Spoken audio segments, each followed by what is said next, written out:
किया जाता है। हमारे पास equation of the alternating current, the equation of the alternating current, the equation of the alternating current, हमारे पास equation of alternating current is I is equal to I naught sine of omega t, जहां पर omega is equal to 2 pi f, f हमारे पास यहाँ पर frequency है, और we can write down this as is equal to 2 pi by t, यहाँ पर टी हमारे पास टाइम पीरियड। नेक्स्ट हमने ये डिस्कस किया कि the average value of the alternating current over the full cycle is equal to 0, and over the half cycle, half time period of the cycle is 2 I naught by pi, or 0.637 times of I naught। Next हमने ये discuss किया बच्चे आपके पास कि IRMS जो कि heating effect of current के ऊपर बेस्ड है, this is given by I naught divided by root 2, and this is well defined over the full cycle, this is defined over the full cycle, और ये हमारे पास full cycle के ऊपर आपके पास defined है। now this is defined over the full cycle, ये RMS value is defined over the full cycle। now this is known as to be the RMS value of the electric current, the RMS value of the electric current। और हमने इन सारी चीजों के derivation भी समझने की कोशिश की। नाउ हमारे पास इसके ऊपर कॉन्सेप्चुअल क्वेश्चन कैसे आएंगे? कॉन्सेप्चुअल क्वेश्चन हमारे पास, कॉन्सेप्चुअल क्वेश्चन आपके पास कैसे आएंगे? Number one, when you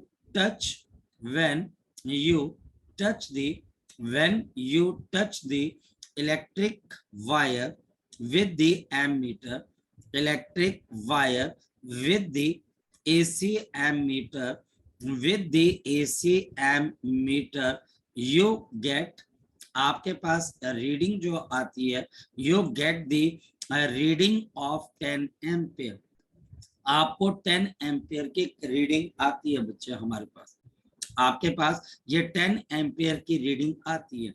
what kind of the current is this reading? What type of the current, what type of the current is this reading? हमारे पास ये reading कौन से तरह का आपके पास करंट बन जाती है?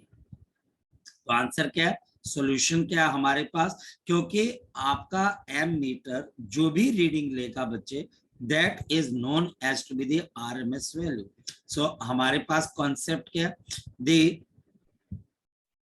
AC measurement devices, the AC measurement devices always measures,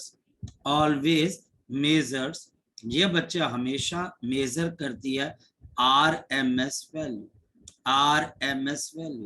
and therefore, और इस वजह से the 10 ampere is the RMS value, the 10 ampere is the RMS value। यहां पर आप एक शॉर्ट नोट और भी लिख सकते हो। एक मिनट रुकिएगा बच्चे, एक minute रुकिएगा।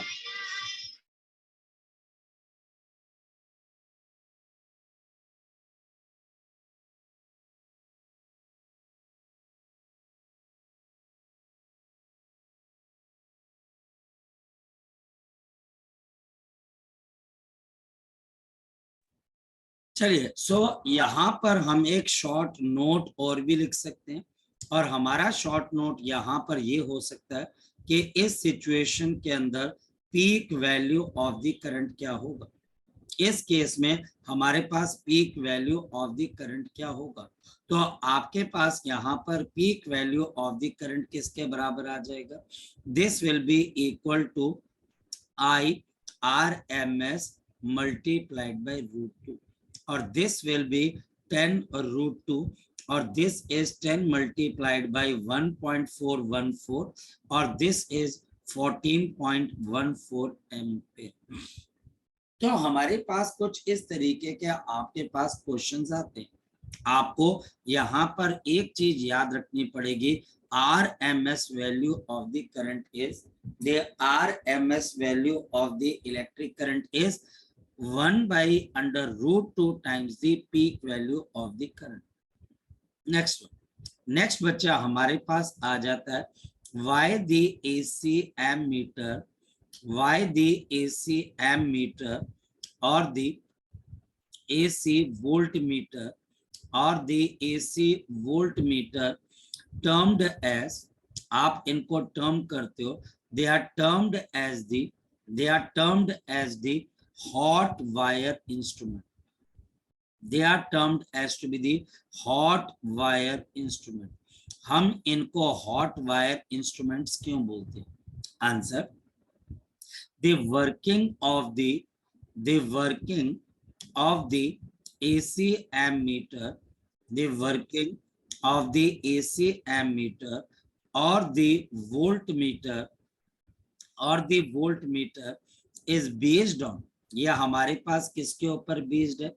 This is based on heating effect of the current. कल भी हमने सीखा था heating effect of the current, heating effect of the current, and therefore, और इस वजह से दे आर कॉल्ड, हम इसको यहां पर क्या बोल देते हैं? The hot wire instrument, the hot wire instrument, the hot wire instrument. मेरी बात को आप समझ पा रहे? क्योंकि ये आरएमएस वैल्यू को निकालते हैं और आरएमएस वैल्यू बेसिकली हमारे पास हीटिंग इफेक्ट के ऊपर बेस्ड है, और इस वजह से हम इनको हॉट वायर इंस्ट्रूमेंट के नाम से जानते हैं, और इस वजह से हम इनको यहाँ पर हॉट वायर इंस्ट्रूमेंट के नाम से जानते हैं. बड़ी सिंपल सी बात है. नेक्स्ट वन हमारे पास यहाँ पर क्वेश्चन आ जाएगा, the divisions of AC ammeter, the division of the AC ammeter. देखो हमारे पास जो एमीटर है उसका एक डायल है, और यहाँ पर आपके पास कुछ की कुछ रीडिंग्स होंगी, और बच्चा हमारे पास डिवीजन होती है. The division of the AC ammeter are not equally spaced, not equally spaced. आप जब घड़ी को देखते हो तो घड़ी के अंदर जितनी भी डिविजन्स है, क्या वो इक्वली स्पेस्ड होती है कि अनइक्वली स्पेस्ड होती है? तो आप बोलोगे सर इक्वली स्पेस्ड होती है, मतलब कि इक्वल इंटरवल के ऊपर आपने 1 मिनट का टाइम लगा रहा होता है, और इक्वल इंटरवल के बाद 5 मिनट होते हैं, 10 मिनट होते हैं, 15 मिनट होते हैं. लेकिन हमारे पास AC एमीटर की जो आपके पास डिविजन्स होती है, they are not equally spaced. हमारे पास यहाँ पर आ जाता है ट्रू और फॉल्स. क्या ये सच बात है या फिर बच्चे झूठ बात है? तो हमको लगता है शायद से ये बात झूठ है. आपके पास उनका तो इक्वली स्पेस होना जरूरी है, बल्कि ये बात सच है कि they are not equally space. True, लेकिन क्यों? यह हमारे पास ट्रू है, और रीजन बच्चा हमारे पास क्या? बहुत सिंपल सी बात है, because they are based on heating effect of the current. They are based on the heating effect of the current. Heating effect of the current. They are based on the heating effect of the current. और इस वजह से ये हमारे पास equally space नहीं होते, क्योंकि heat जो होता है वो करंट के कौन से प्रोपोर्शनल होता है? करंट के स्क्वायर पे. और अगर करंट 1 एम्पियर से 2 एम्पियर पे जाएगा, फिर समझो 1 एम्पियर से 2 एम्पियर पे जाएगा, तो आपका जो हीट है वो हमारे पास 1 से 4 पे जाएगा, तो इक्वली स्पेस नहीं है. फिर अगर करंट बच्चा हमारे पास 2 से 3 पे जाएगा, तो हीट 1 से 4, 4 से 9, यानी कि आपके पास अनइक्वल स्पेसिंग पे चलता है. इस वजह से AC एमीटर कभी भी इक्वली स्पेस्ड नहीं होता, कभी भी इक्वली स्पेस्ड नहीं होता. ये बात हमें यहाँ पर पता होनी चाहिए. नेक्स्ट बच्चा हमारे पास यहाँ पर आपके पास फिर एक क्वेश्चन आता है। Now the graphical question, next will be the graphical question. The graphically आपके पास यहाँ पर analysis of the RMS curve, the graphically analysis of the RMS curve। तो हमारे पास अगर टीचर कल को मुझे एक ग्राफ देता है between current and the time, यह हमारे पास बहुत फेमस क्वेश्चन है, यह हमारे पास करंट वर्सेस आपके पास टाइम का क्वेश्चन है, यह हमारे पास करंट वर्सेस टाइम का आपके पास यहाँ पर क्वेश्चन है। हमारे पास यहाँ पर ये आपके पास करंट वर्सेस टाइम का क्वेश्चन है, ये हमारे पास है 1 एम्पेयर और ये मेरे पास है -2 एम्पेयर। और टीचर मुझे बोलता है what is the value of the RMS current, what is the value of the RMS current, what is the value of the RMS current. इस ग्राफ से आपको क्या बतानी है कि RMS वैल्यू की क्या आपके पास यहाँ पर RMS करंट की क्या वैल्यू होगी। बहुत इजी है, बहुत इजी है। यहाँ पर मेरे पास 3 इंटरवल है, ये पहला इंटरवल है, ये आपके पास दूसरा इंटरवल है और ये आपके पास तीसरा interval. 3 interval of time. Next one, पहले इंटरवल में करंट है 1, दूसरे के अंदर -2 और तीसरे के अंदर फिर से 1। अब हमारे पास IRMS किसके बराबर होगा, √, ये लगाना बहुत जरूरी है। एंड फिर बच्चा हमारे पास यहाँ पर पहले इंटरवल में करंट कितना है, तो आंसर है 1 का स्क्वायर, दूसरे में कितना है -2 का स्क्वायर, तीसरे में कितना है +1 का स्क्वायर एंड डिवाइड बाय, तो डिवाइड बाय बच्चा हमारे पास यहाँ पर 3 इंटरवल है तो डिवाइडेड बाय 3। सर अगर 4 इंटरवल होते तो डिवाइड बाय 4, सर अगर 10 इंटरवल होते डिवाइड बाय 10, सर अगर 2 होते डिवाइड बाय बच्चे आपके पास 2। और यहाँ पर आप स्क्वायर देखो बच्चे, आप रूट मीन स्क्वायर, स्क्वायर करके मीन लेके फिर रूट लोगे, इसका उल्टा किया जाता है। हमारे पास जब भी आप रूट मीन स्क्वायर की वैल्यू निकालते हो तो आप उल्टा करते हो, पहले जो आपके पास गिवन सैंपल है उनका स्क्वायर करते हो, फिर मीन निकालते हो और फिर उसका रूट निकाल देते हो, तो आपके पास RMS वैल्यू आ जाती है। तो हमारे पास यहाँ पर पहले हमने स्क्वायर करके मीन निकाला, फिर उसका रूट निकाल लिया, तो 1 + 4 + 1 divided by 3 and under root of 4 + 1 5, 5 + 1 6, 6 by 3 और the answer is under √2 ampere. तो हमारे पास इसकी वैल्यू यहाँ पर किसके बराबर आ गया, अंडर √2 एम्पेयर के बराबर। ये क्वेश्चन मोस्ट प्रोबेबल है आपके स्कूल के एग्जाम के लिए, मोस्ट प्रोबेबल है, याद रखो। नेक्स्ट वन, सपोज के टीचर अब मुझे यहाँ पर फिर से एक क्वेश्चन देता है और मुझे यहाँ पर अब RMS वोल्टेज निकालना, यहाँ पर मुझे RMS वोल्टेज निकालना। ये देखो, ये वैसे मैंने क्वेश्चन बना दिया ऐसे, ये बच्चा हमारे पास यहाँ पर मैंने इसके RMS वोल्टेज को निकालना, ध्यान से समझना। ये हमारे पास 1, क्या मैं इसको इंटरवल गिनूंगा, यस ये भी इंटरवल है, ये जो ये वाला ये इंटरवल है सेकंड, हालांकि इसमें वोल्टेज 0 है पर क्या ये इंटरवल है, बिल्कुल ये इंटरवल होगा। और फिर बच्चा हमारे पास नंबर 3, हमारे पास यहाँ पर वोल्टेज है 2 वोल्ट और यह हमारे पास है voltage V versus time T और मुझे यहाँ पर VRMS निकाल कर बताना। तो हमारे पास VRMS कैसे आएगा, so we can write down VRMS voltage RMS root mean square, तो अंडर रूट ऑफ आपके पास यहाँ पर पहला 2 का स्क्वायर प्लस दूसरा 0 का स्क्वायर प्लस तीसरा 2 का square divided by 3 and under root of 4 + 4 upon 3 and under root of 8 by 3 and under root of 8 by 3। बोल बच्चे, बोल शाबाश, बोल बेटा।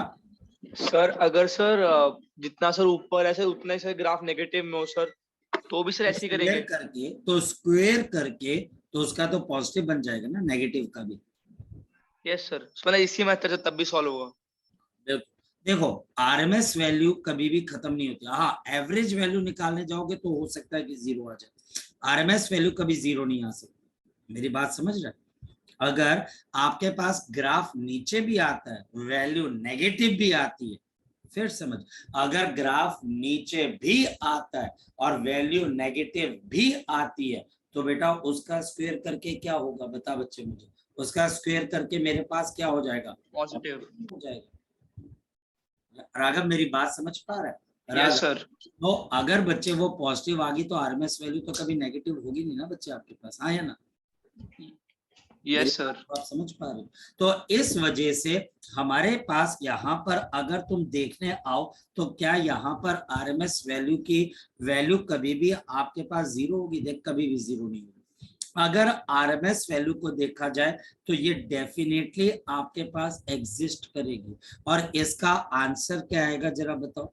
तो इसका आंसर आएगा 2, क्योंकि 4 × 2, सो 2 × √2/3 MP। और ये हमारे पास इस क्वेश्चन का आंसर आ जाएगा। यहाँ पर बच्चा किस बात पे फंसता है, मैंने ये क्वेश्चन क्यों बनाया, क्योंकि बच्चे को लगता है शायद यहाँ पर वोल्टेज के 2 इंटरवल है। नहीं, आपका वोल्टेज के यहाँ पर 2 इंटरवल नहीं है। कितने इंटरवल है राघव? 3 इंटरवल है। जहां पर आपके पास वोल्टेज की वैल्यू 0 आ रही है, टाइम तो वहां पर भी चल रहा है ना बच्चे, आया ना? तो पता लगा ये यस सर। कैसे आपको बेवकूफ बनाएगा, कैसे ये क्वेश्चन सर आप। अगर सर अगर हम नहीं लिखे तो उससे कुछ इफेक्ट होगा सर? देखो बेटा, फर्क कैसे पड़ेगा, यहाँ पर 3 नहीं लिख पाओगे ना। अगर आप ऊपर ना लिखो कोई दिक्कत नहीं, लेकिन नीचे डिवाइड बाय 3 है। कई बच्चे इस क्वेश्चन के आंसर में डिवाइड बाय 2 कर देते हैं, क्यों? उनको लगता है कि यहाँ पर समझ गए। वोल्टेज सिर्फ 2 इंटरवल पे आती है, पहली ये वाली, दूसरी ये वाली। ठीक है मुस्कान, औशीन? तो हमारे पास एक ये वाली, एक ये वाली, लेकिन यहाँ पर 2 इंटरवल नहीं है। जगजोत, इस इंटरवल को भी वंशिका आपने देखना, आपने इस इंटरवल को भी आपने यहाँ पर देखना बच्चे। और क्यों देखना बच्चे? क्योंकि यहाँ पर टाइम तो चल रहा था ना बच्चे। सपोज T1 टाइम तक इसकी वैल्यू 2 वोल्ट थी, T1 से T2 के बीच में इसकी वैल्यू 0 होगी, और T2 से T3 के वैल्यू में इसकी वैल्यू आपके पास फिर से कितनी होगी बच्चे? 2 होगी। तो इसका मतलब बच्चे साफ है कि हमारे पास कहीं ना कहीं हमारे पास इस, आपने इंटरवल को इग्नोर नहीं करना, ये इंटरवल भी हमारे पास यहाँ पर काउंट हो। ठीक है बच्चे, क्लियर है बच्चे? चले आगे की तरफ, सर यस और क्वेश्चन नो? था एक। चलिए, हाँ बोल बोल जगजोत, पूछ बच्चे। सर ये इंटरवल जितना मर्जी बड़ा हो तो एक ही लेंगे इसका? क्या फर्क पड़ता है, टाइम तो चल रहा था ना बच्चे, टाइम तो चल रहा था। जितना मर्जी बड़ा इंटरवल हो, जितना मर्जी छोटा हो, क्या फर्क पड़ता है? मेरी बात को समझ पा रहे, क्या फर्क पड़ता है बच्चा आपके पास? सर जैसे अगर पहले 2 सेकंड के लिए चला ग्राफ बना हमारा, फिर 4 सेकंड के लिए गैप पड़ गया। एक चीज समझाना बच्चे हमारे पास। एक चीज, जब तू ग्राफ बना रहा था तो तूने नोट तो किया ना कि इस इंटरवल में करंट 0 आ रहा था, यस और नो? यस। तो फिर बच्चे, अगर आप यहाँ पर इसको काउंट कर रहे हो, 1 मिनट रुकना, बस 2 मिनट रुकना, 1 मिनट।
सॉरी, तो हमारे पास बच्चे यहाँ पर तो इंटरवल तो चला ना, जब जो पॉइंट ये है कि आपको आरएमएस वैल्यू निकालनी है। आरएमएस वैल्यू के लिए आप वेरिएशन को देखते हो।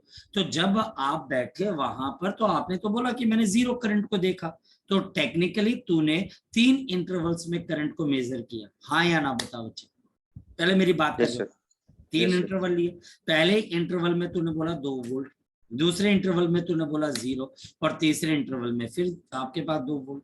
तो आरएमएस के लिए तो 3 इंटरवल हुए ना, यस और नो? हाँ जी सर। Yes sir. लॉजिक देखना बच्चे, कि आप कितने इंटरवल के ऊपर आप बैठे हो, आप चल रहे हो, आपका करंट नहीं आया, वोल्टेज नहीं आया, वो एक अलग बात है, पर इंटरवल तो चला ना बच्चे आपके पास, यस और नो? Yes sir. बस ये काम है बच्चे हमारे पास, आया ना? हाँ मेगा बोलो बच्चे। सर अगर हम इसको एक्सटेंड कर दें टी को, तो उसके बाद वाला इंटरवल हम नहीं लेंगे ना, मतलब दो के बाउंडेड के बीच वाला 0 का ये इंटरवल। बाउंड्री के बीच वाला ही होता है बच्चे, क्योंकि आपको इंटरवल कहीं ना कहीं क्लोज करना पड़ता है बच्चे, ठीक है? तो वो आपको वहां पर इंटरवल स्पेसिफाई करना पड़ता है कि यहाँ तक आपको इतना करंट मिला, तो वो बाउंडेड होना चाहिए, ठीक है बेटा? चलें आगे। हाँ जी बोलो, किसी बच्चे का और डाउट रह गया हो? है रह गया किसी बच्चे का डाउट? चलो, सो हमारे पास बच्चे अब हम आगे की तरफ को चलते हैं और चीजों को बच्चे अब हम थोड़ा और अलग तरीकों से देखते हैं। और हमारे पास यहाँ पर क्या चीज आती है, फोकस करते हैं बच्चे। हमारे पास यहाँ पर नेक्स्ट चीज आपके पास क्या आती है कि मैंने यहाँ पर इस चीज को देखा कि कैसे आपके पास एक इलेक्ट्रिक करंट आपके पास चलता है और उसके 2 डिफरेंट पैरामीटर्स हैं। एक पैरामीटर हमारे पास है उसकी आरएमएस वैल्यू, और दूसरा आपके पास एवरेज वैल्यू। टीचर क्या क्या क्वेश्चन दे सकता है ये भी मैंने आपको बता दिया, और टीचर क्या क्या क्वेश्चन पूछ सकता है, इस नोट्स को बड़े ढंग से देखना बच्चे, ठीक? इसको इग्नोर नहीं करना। तो आज बच्चे हम यहाँ पर शुरू करते हैं आज का पहला टॉपिक बच्चे, और वो बच्चे हमारे पास है, इसको बच्चे हम 2 से 3 नाम से जान सकते हैं। जैसे पहला आपके पास AC current, the AC current through the AC current through the pure resistor. The AC current through the pure resistor. The AC current through the pure resistor are. Suppose कि मेरे पास यहाँ पर आपके लिए एक इलेक्ट्रिक सर्किट है, और यह हमारे पास यहाँ पर एक प्योर रेजिस्टेंस हमने यहाँ पर लगा दी। सो ये बच्चा हमारे पास एक प्योर रेजिस्टेंस है, यह हमारे पास एक प्योर रेजिस्टेंस है, और हमारे पास इसके साथ नीचे लगा दी गई है एक ऑल्टरनेटिंग वोल्टेज, और नीचे हमारे पास एक ऑल्टरनेटिंग वोल्टेज लगा दी। यहाँ से हमारे पास आई करंट ट्रेवल करेगा, ये आई करंट, ये आई करंट, ये R ओम की रजिस्टर है, ये आई करंट ट्रेवल करके सर्किट में वापस आ जाएगा। हमने यहाँ पर वोल्टेज कितनी अप्लाई की, तो हमारे पास यहाँ पर voltage applied, so voltage applied is equal to V is equal to V naught sine of omega T. ये हमारे पास है AC वोल्टेज, ये हमारे पास है AC वोल्टेज। इफ अगर बच्चे the I current travels through the resistance R, if the I current travel through the resistance R, through the resistance R, अगर ये बच्चा हमारे पास रेजिस्टेंस कैपिटल R ओम से I करंट आपके पास यहाँ पे ट्रेवल कर रहा है, अगर हमारे पास यहाँ पर I करंट इस रजिस्टर में से बच्चा आपके पास क्या कर रहा है, ट्रेवल, देन अगर हम यहाँ पर लगाने की कोशिश करें KVL, so apply Kirchhoff voltage law, apply the Kirchhoff voltage law. अगर हम किरचॉफ वोल्टेज लॉ को लगाएं तो हमारे पास ये इस तरीके से आपके पास लग जाएगा, और हमारे पास ये नेगेटिव ये पॉजिटिव, तो हमारे पास यहाँ पर क्या चीज आ जाएगी, we can write down V minus of IR is equal to 0। So V minus of IR is equal to 0, या फिर V इज इक्वल टू हमारे पास क्या आ जाएगा IR, या फिर V इज इक्वल टू बच्चा हमारे पास यहाँ पर क्या आ जाएगा IR, और हमारे पास अगर V इज इक्वल टू आपके पास IR, ये वोल्टेज बच्चा हमारे पास V है, this is V not sine of omega T is equal to I into R। Therefore एक चीज बताओ, मेरे पास करंट की वैल्यू किसके बराबर आ जाएगी, V naught upon R sine of omega T, और यहाँ पर मेरे पास I naught into sine of omega T. मुझे क्या चीजें पता लगी, मुझे यहाँ पर क्या चीज पता लगी, मुझे यहाँ पर बच्चे आपके पास क्या चीज पता लगी, मुझे ये चीज पता लगी बच्चे आपके पास, तो हमारे पास ये चीज पता लगी कि जो करंट है आपके पास वो किसके बराबर है, therefore the current in the AC circuit, the current in the AC circuit where pure resistive component is applied, जहां पर सिर्फ और सिर्फ आपके पास रेजिस्टेंस थी, तो हमारे पास इस करंट की वैल्यू है I is equal to I naught sine of omega T, where जहां पर वोल्टेज कितने के बराबर थी, वेयर वोल्टेज वॉस, जहां पर वोल्टेज किसके बराबर थी, तो हमारे पास इसकी वोल्टेज थी V is equal to V not sine of omega T, यहाँ पर हमारे पास इसकी वोल्टेज किसके बराबर थी, V not sine of omega T, तो हमारे पास ये करंट आया क्योंकि ये वोल्टेज थी। अब आपके पास यहाँ पर देखिए क्वेश्चन कैसे आए, हमारे पास यहाँ पर क्वेश्चन कैसे कैसे आएंगे, तो इसको जरा चेक कर लेते हैं, फिर हम इसको प्रॉपर एनालाइज करेंगे। पहले मैं इसी पे बेस्ड क्वेश्चन करवा दूं। हमारे पास यहाँ पर क्वेश्चन क्या है बच्चे कि if in the circuit of pure resistor, in the circuit of the pure resistor आपके पास 60 ओम, अगर मेरे पास एक प्योर रजिस्टर है बच्चे कितने का है 60 ओम का बच्चा हमारे पास प्योर रजिस्टर, ध्यान से समझना, वोल्टेज आपके पास voltage of V is equal to 300 sine of 120 pi into t is apply, ये बच्चा हमने यहाँ पर इतने की वोल्टेज अप्लाई कर दी, ये हमारे पास वोल्टेज अप्लाई कर दी। Calculate the equation, calculate the equation of the electric current through the resistance, electric current through the resistance, electric current through the resistance, through the resistance, electric current through the resistance, electric current through the resistance। जरा check कर लेते solution, हमारे पास यहाँ पर I is equal to I not and we have sine of omega into t, तो मेरे पास I is equal to I naught sine of omega into T, यहाँ पर बच्चा हमारे पास ये करंट की इक्वेशन होगी, तो हमारे पास I नॉट किसके बराबर आ जाएगा V not divided by R, आपके पास V नॉट कितने के बराबर है 300 और रेजिस्टेंस R कितने के बराबर है 60, तो ये कैंसिल होके कितना आ जाएगा 5, एंड देयरफॉर मेरे पास यहाँ पर I will be equal to, आपके पास I की वैल्यू कितने के बराबर है 5 साइन ऑफ ओमेगा टी, जहां पर ये I आपके पास क्या बन जाएगी, इसकी पीक वैल्यू बन जाएगी, so this will become the peak value of the electric current.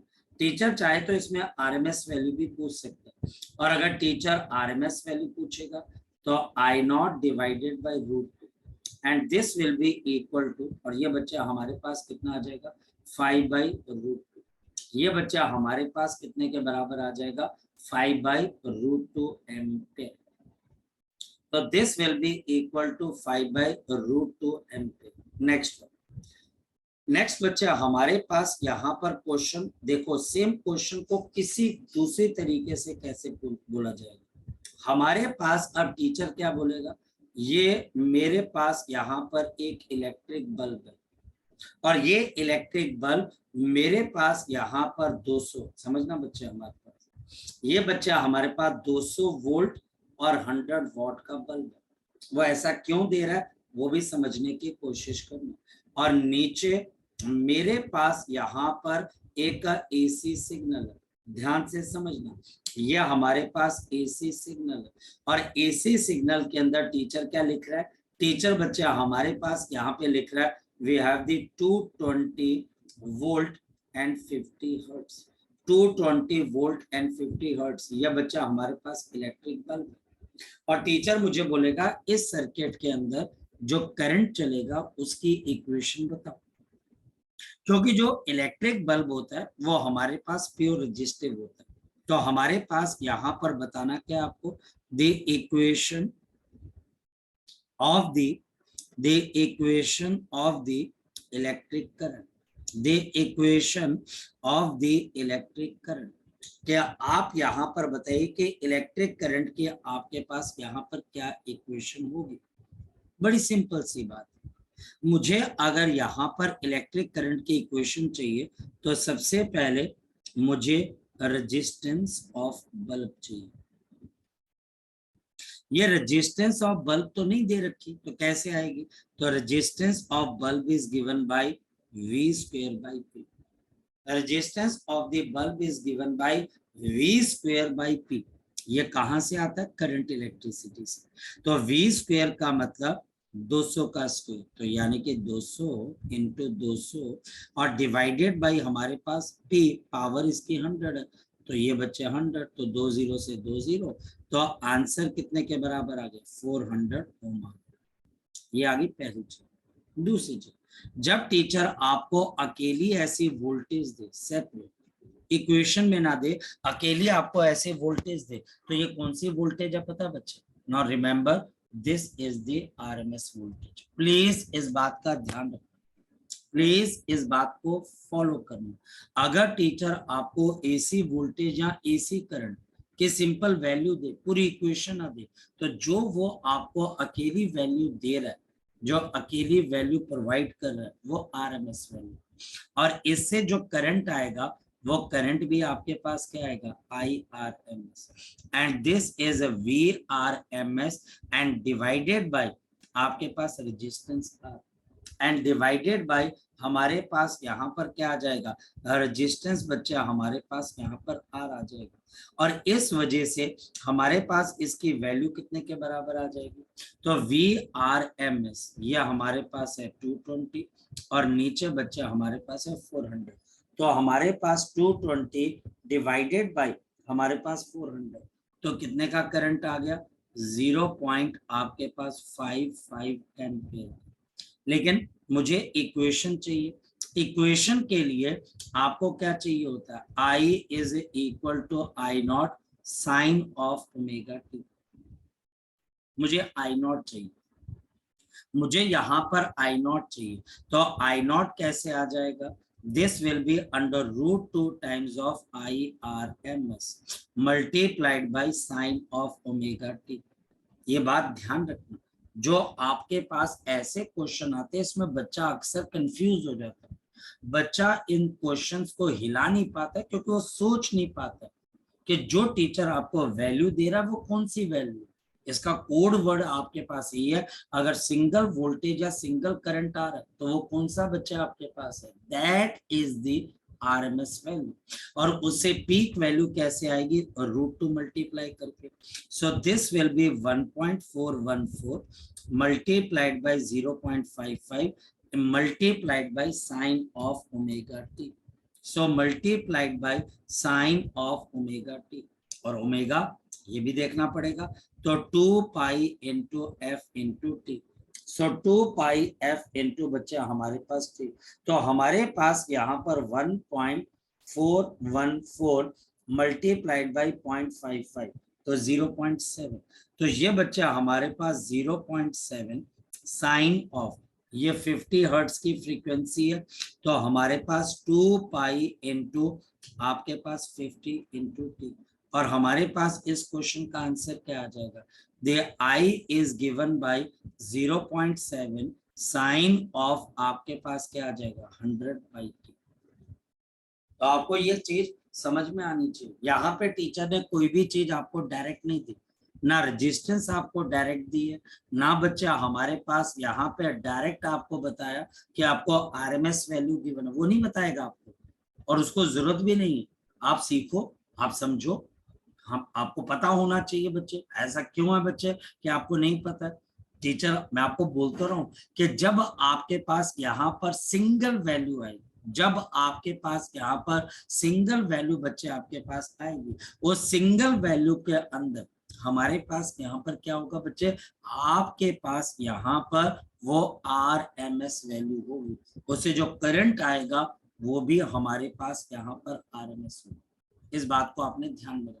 आगे चलो, तो अगर हम यहाँ पर आगे चले तो हमारे पास यहाँ पर अब क्या आ जाती है, we have the characteristic of the characteristic of the current in pure register, the current in the pure register, the current in the pure register। जो करंट आपके पास प्योर रजिस्टर में चल रहा है उसकी कैरेक्टरिस्टिक क्या होगी, नंबर 1 हमारे पास the voltage is V is equal to V0 sin of omega t, and बच्चे आपके पास करंट है I is equal to I0 sin of omega t। तो पहली चीज बच्चे हमको क्या मिलती है, they are in phase with each other, they are in phase with each other, they are in phase with each other। ये बच्चा हमारे पास एक दूसरे के साथ फेज में, यह हमारे पास एक दूसरे के साथ किसमें बच्चे, फेज में। कैसे पता, क्योंकि यहाँ पर भी साइन ओमेगा टी है और यहाँ पर भी साइन ओमेगा टी है, यहाँ पर भी मेरे पास साइन ओमेगा टी है और दूसरी तरफ भी बच्चे हमारे पास साइन ओमेगा टी, और इस वजह से हमारे पास यहाँ पर ये दोनों बच्चे हमारे पास किसमें, एक फेज के अंदर, ये दोनों के दोनों हमारे पास किसमें है बच्चे, आपके पास एक फेज में, क्योंकि वहां पर भी साइन ओमेगा टी, यहाँ पर भी साइन ओमेगा टी। इस बात को आपने दिमाग में रखना। पहली चीज, they are in phase with each other, they are in phase with each other, ये हमारे पास एक दूसरे के साथ किसमें है बच्चे, फेज के अंदर। पहली चीज हमेशा जिंदगी में याद रखें। दूसरी चीज बच्चा हमारे पास यहाँ पर क्या आ जाती है, the behaviour of the resistance, the behaviour of the resistance, the behaviour of the resistance is independent of the frequency of the current, it is independent, this is independent of the frequency of the current। इसका मतलब क्या होगा, इसका मतलब बच्चा हमारे पास क्या आ गया, the resistance behave identically, the resistance behaves identically, आपका रेजिस्टेंस आइडेंटिकली बिहेव करता है बच्चे, the resistance behaves identically with the AC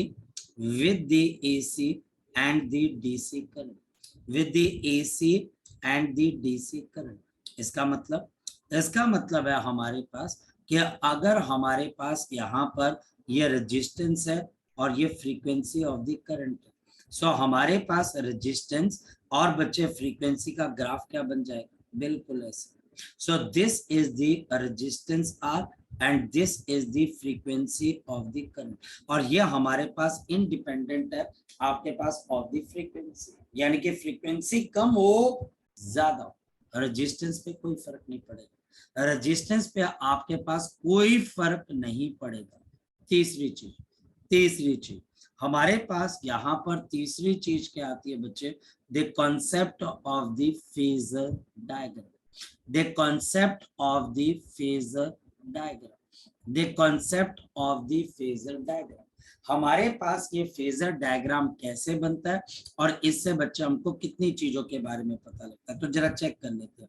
तो मैं यहाँ पर आपको पहले ये डायग्राम बनाकर बताता हूँ, उसके बाद बच्चे हम इसके ऊपर डिस्कशन करेंगे। चलिए, तो ये पहले हम डायग्राम बना लेते हैं, आपको फिर बाद में पता लग जाएगा हम कहना क्या चाह रहे हैं बच्चे। 2 मिनट वेट करिए, मैं डायग्राम को बना लेता हूँ बच्चे।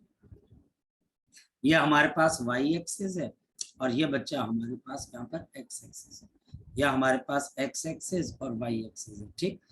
और हमारे पास यहाँ पर ये आपके पास आ गया पहला डायग्राम, ये देखिए, ये आपके पास ऐसे सर्कल आ गया, ये ध्यान से समझिए, ये एक, और ये बच्चा हमारे पास यहाँ पर आ गया,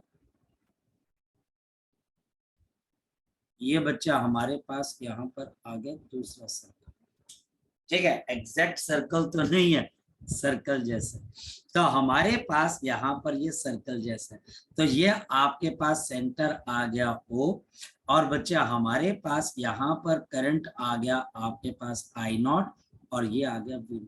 अब देखो इन फेज का मतलब क्या है, दोनों के लिए बच्चे ये मेरे पास ओमेगा टी का एंगल है। यहाँ पर आपके पास इसका y एक्सिस का कंपोनेंट किसके बराबर है, I0 साइन ओमेगा टी, और हमारे पास यहाँ पर वोल्टेज का आपके पास यहाँ पर y एक्सिस का कंपोनेंट कितने के बराबर है, जरा बताओ। तो ये भी बच्चा हमारे पास V0 sine of omega T, तो ये दोनों बच्चा हमारे पास किसके अंदर है, फेज के अंदर है। इसका मतलब हमारे पास क्या होता है, ये इकट्ठे हमारे पास ग्रो करते हैं और ये इकट्ठे हमारे पास डिके करते हैं। इनके बीच में कोई फेज डिफरेंस नहीं है, इनके बीच में कोई फेज डिफरेंस नहीं है। जब आप स्कूल के अंदर ये डायग्राम बनाओगे तो आपका बिल्कुल प्रॉपर सर्कल बनना चाहिए।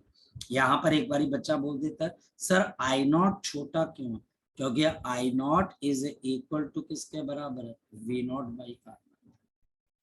तो इन फेज का मतलब ये इकट्ठे, अब सोचो ना बच्चे हमारे पास क्या आपका I0 और आपका V0 ये दोनों ओमेगा से चलते हैं, तो ये हमारे पास जैसे जैसे आगे जाएंगे तो इकट्ठे ग्रो करेंगे और इकट्ठे डिके करेंगे, इकट्ठे ग्रो करेंगे, इकट्ठे डिके करेंगे, देयर इज नो लैग। यहाँ पर आपके पास इनके बीच में आपके पास किसी किस्म का कोई लैग है ही नहीं।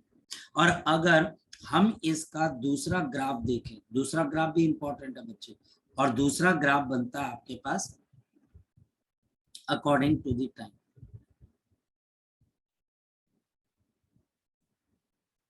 ये हमारे पास इसका दूसरा ग्राफ है, यह बच्चा हमारे पास इसका दूसरा ग्राफ है।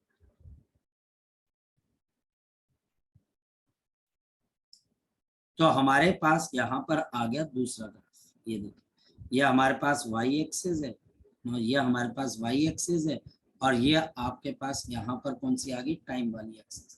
ये सारे ग्राफ इंपॉर्टेंट है भाई, ये मत समझना कि मैं अपनी मर्जी से बना रहा हूँ। कल को एग्जाम के अंदर टीचर ने यही पूछना, कल को एग्जाम के अंदर टीचर ने आपके पास यहाँ पर यही चीज पूछनी। तो हमारे पास यहाँ पर क्या चीज आ गई, I0, ये हमारे पास माइनस ऑफ I0, ये हमारे पास V0, और ये माइनस ऑफ V0।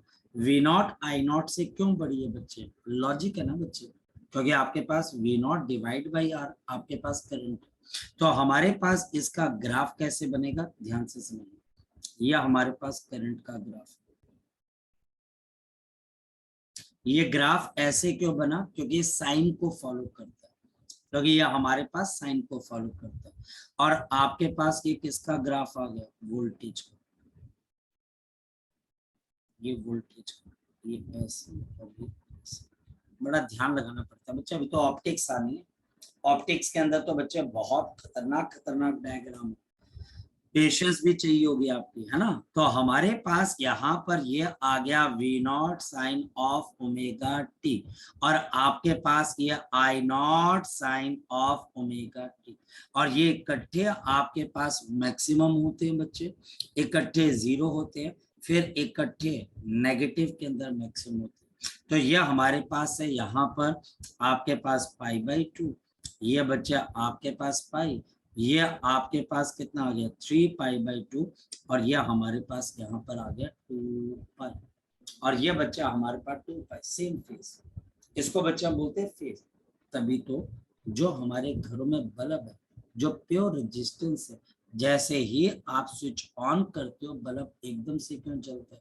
क्योंकि वोल्टेज और करंट के बीच में जीरो फेज डिफरेंस है, क्योंकि करंट और वोल्टेज के बीच में जीरो फेज डिफरेंस है, जीरो फेज डिफरेंस है, जीरो फेज डिफरेंस है। फिर समझो बच्चे, यहाँ पर हमारे पास जीरो फेज डिफरेंस है, तो हमारे पास यहाँ पर आप यहाँ पर असर्ट कर देते हो दोबारा फिर से, there is zero phase difference between the voltage and the current, between the voltage and the current, between the voltage and the current in the pure resistor, in the pure resistor, in the pure resistor। आपके पास pure resistor के अंदर there is a zero phase difference. हमारे पास यहाँ पर क्या आ जाता है, आपके लिए जीरो फेज डिफरेंस आ जाता है। क्लियर? तो हमारे पास ये आ गई सबसे पहली चीज कि अगर प्योर रेजिस्टेंस होगा तो क्या होगा, तो नेक्स्ट क्या हो सकता है। सो नेक्स्ट हमारे पास यहाँ पर क्या हो सकता है, द कॉन्सेप्ट ऑफ द, आपके पास सेकंड पॉइंट, ये सेकंड है बच्चे, second diagram, the AC current, the AC current, the AC current through pure inductor, जहां पर बिल्कुल भी रेजिस्टेंस ना, through the pure inductor, through the pure inductor, through the pure inductor, capital L। तो हमारे पास अगर देखा जाए कि मेरे पास यहाँ पर आपके लिए क्या, एक pure inductor, now this is the pure inductor, यह हमारे पास प्योर इंडक्टर, और हमारे पास प्योर इंडक्टर के साथ नीचे की तरफ को आपने क्या लगा दिया, एक है एसी, आपने एसी वोल्टेज को लगा दिया, आपने एसी वोल्टेज को लगा दिया। यह हमारे पास एल हेनरी की आपके पास क्या बच्चे, इंडक्टर है, और हमारे पास यहाँ पर करंट कितना ग्रो कर रहा है, आपके पास आई अमाउंट का करंट आपके पास यहाँ से पास हो, और जैसे ही आपके पास आई अमाउंट का करंट पास होता है, इसमें एक वोल्टेज डेवलप होती है, बताओ कितने की डेवलप हो जाती है, L d i by d t. हमारे पास कितने की डेवलप हो जाती है, L d i by d t, और नीचे हमारे पास वोल्टेज कितने की है, V is equal to V not sine of omega t. Pure inductor एक अजम्पशन है, प्योर इंडक्टर एक अजम्पशन है जिसमें हम ये मान के चलते हैं कि ये एक ऐसी वायर है जो इंडक्टिव इफेक्ट प्रोड्यूस करती है, रजिस्टिव इफेक्ट प्रोड्यूस नहीं करती। ये बिल्कुल सोच के परे वाली बात है, ऐसा कभी होता नहीं है अगर हम लॉजिकली बात करें, क्योंकि जिस वायर से आपने इंडक्टर बनाया उस वायर के पास रेजिस्टेंस तो होगी। तो हमारे पास जैसे ही इसमें करंट ग्रो करने लगेगा, आपको भी पता है according to the Lenz's law, इसमें आपकी ईएमएफ सेल्फ इंडक्टेंस की वजह से प्रोड्यूस होगी, जो कि इस करंट के ग्रोथ को, करंट की डिके को आपके पास क्या करेगी, अपोज करेगी। चलिए कोई बात नहीं, तो हम इसको नेक्स्ट टाइम कंटिन्यू करेंगे बच्चे, ठीक है। तो आपने अब इलेक्ट्रोमैग्नेटिक इंडक्शन की तैयारी रखनी है, कल आपका टेस्ट होगा और बच्चे वो टेस्ट सब्जेक्टिव होगा, ठीक, आपको टेस्ट मिल जाएगा, बड़े आराम से वो टेस्ट करिए बेटा, क्योंकि आप एक बात समझिए, 15 फरवरी को आपके सीबीएसई के फाइनल पेपर बैठ जाएंगे, और जनवरी के बाद बच्चा आपको टाइम नहीं मिलने वाला। 15 फरवरी से आपके यहाँ पर सीबीएसई के फाइनल पेपर स्टार्ट हो जाएंगे, तो अब सब्जेक्टिव पेपर पे भी ध्यान देना। हाँ सिमरत बोल बच्चे। सर मेरा 19 को है फिजिक्स का बोर्ड। कब है? 19 सितंबर को। आपका हिमाचल बोर्ड है? Yes sir. कोई नहीं, वो मुझे पता लग चुका है। हम आपका टर्म 1 का होगा ना, है ना? Yes sir. मेरे पास है यहाँ पर भी 2 बच्चे, कोई बात नहीं, आपका इलेक्ट्रोमैग्नेटिक वेव्स तक आना हो जाएगा बच्चे हमारे पास तक, ये अभी थोड़ा सा रहेगा, ठीक है। Yes sir. चल कोई बात नहीं, चलिए अब हम मिलते हैं बच्चे नेक्स्ट टाइम, लेकिन कल के टेस्ट की बच्चे आपने तैयारी रखनी है बच्चे। चलिए शाबाश, ओके बाय बाय।